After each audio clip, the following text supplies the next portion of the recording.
Yo, what's up guys, I'm back on a FIFA. This time we have this Saeed Owairan card. Now, normally FIFA he's very OP. If you look at this last year's card, you'll see what I'm on about. He's very good and very annoying to play against on FIFA. And I didn't really think much of him this year, to be honest, if I'm completely being real. But I played against him and I learned the hard way. And about Div 1, Div 2 it was. On stats, so he's left-footed, he's 6 foot tall, he's got the 4-star skills, 4-star weak foot. Now on alternative positions, he can play the right mid, right wing, cam, and also striker. So he has got quite a nice variety, to be fair. On stats then, so he's got the 94 pace, the 82 shooting, the 80 passing, the 86 dribbling, and he also has the 72 physical. So on paper, as I said, it doesn't really look too amazing, to be honest. But with that finisher chem style, it does boost it up nicely. Now, he doesn't have actually that many traits, I did notice. He only has the rapid trait and also the quick step trait, I think it is. But that's not that many, and he doesn't even have any gold either, so you really wouldn't think, since this is a playstyle based year, it wouldn't really be too much of an OP card. But as you'll see in the clips, and after when I talk about the positives and negatives, he's very good. But I've got nothing more to say, so I'll see you after the positives and negatives, and peace.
So, on to my overall thoughts about the card. Now, this is the segment where I like to talk about what's good and what's bad about the card, what you shouldn't do, what you should do, and then after, I'll give it an overall score on each individual stat to just go into more detail so you can really get a good grasp of this card.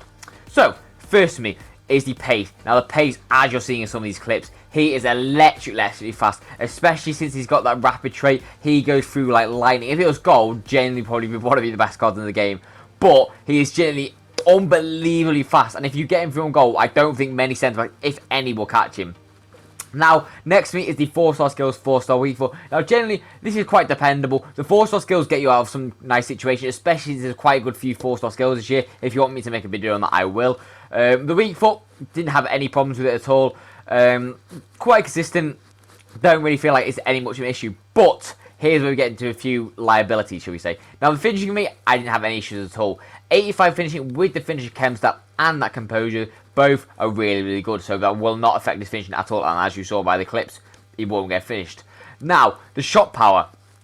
This is where it's a little bit of an issue, if I'm honest. It's a little bit low. Now, the near post shots, obviously, because they hit him with quite venom anyway, it's not going to matter, but across goals and finesse and stuff like that, I wouldn't recommend the finesse especially, but the cross goals you can definitely get away with, but overall, maybe finesse it, I would kind of avoid because of that shot power, and it might go too weak where the keeper's just going to easily save it. Now, the passing for me, although I didn't have many assists with him, he is quite good at linking the play up. It's very basic. It's nothing amazing. It's just 1-2s and then getting through. Like, he's got De Bruyne behind him or something like that. They can do very nice passes through on goal to him with those triangle balls, especially with that incisive pass this year.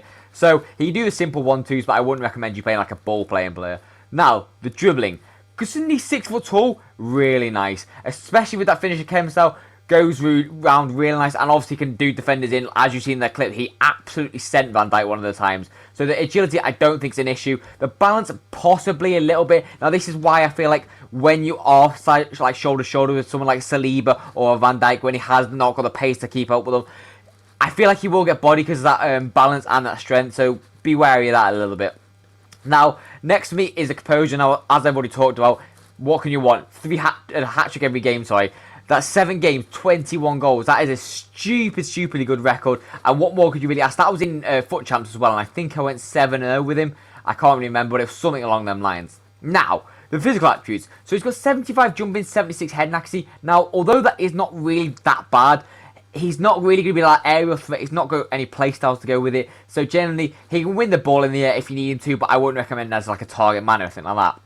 Now, this is one that really makes him such an annoying card to play against. He's got 83 stamina, which is perfectly good enough for the start of the game. And obviously, when you've got this pace with that stamina, he's going to last all game, and he's going to frustrate defenders till the last minute of the game. And that's really nice about the card. Now, on to my overall scores about the card then. Now, kicking off straight away is the pace. Now, I think this is the closest thing to a 10 that's not a 10. Now, reason being, because I know he's going to get more special cards this year, and if he does, I can't rank both of them a 10. He is insanely fast. Maybe for the start of the game, you could possibly give it a 10, but overall, I'm going to be harsh, give it a 9.5 out of 10. But generally, it's like millimeters off, and I don't give like 0.7s or anything like that. So it's so close to a 10, but maybe with a Hawk chemistry style or something like that, it will be a 10, but you're a rat if you use anything like that. Now, the shooting for me, I'm going to give it an 8.5 out of 10. Very consistent overall. Obviously, he's got a few little stats like I talked about, like the shot power and stuff like that. But overall, very consistent. Now, the passing is adequate. 5 out of 10. Nothing more, nothing less. It's nothing special, but he can do the simple stuff like I've already talked about. Now, the dribbling for me, I'm going to give it an 8 out of 10. I generally didn't have any issues, and especially as he's 6 foot tall. You'd normally expect the taller people to be a bit less smooth on the ball, less twisted and agile, especially with the R1 dribbling this year. It doesn't really feel like that at all, if I'm completely being real. Now, the physicals for me. So, he's got the good jumping and the good head accuracy, but as I talked about, he's got no playstyle to go with it, so it's not going to matter too much. He has got the good stamina, which is the most important stat here. So, overall for this, I'm going to give it a 6 out of 10. Now, on my overall score for men, I'm going to give this card an 8.9 out of 10. Now, this is obviously at the start of the game, so it might go down when there's better cards out, or even like better Owairan cards out. But overall, for this stage of the game, for 400k, it's exceptionally good, and especially if you got that hero pack, I'm very jealous of you. Now, value for coins, as I've talked about, 400k. Do I think he's worth the price? Absolutely yes. I'm going to give him a 9 out of 10 value for coins. I feel like there is obviously a few cards you get maybe for better value for coins, like maybe the cheaper ones, but for what you get out of this card and what the stats say, it's incredibly good, and that is why his price is justified for being 400k. But also, my viewers, always hope you enjoyed. If you did, please do subscribe. It genuinely does mean a lot to my channel. But I've got nothing more to say, so I'll see you next video, and peace out, guys.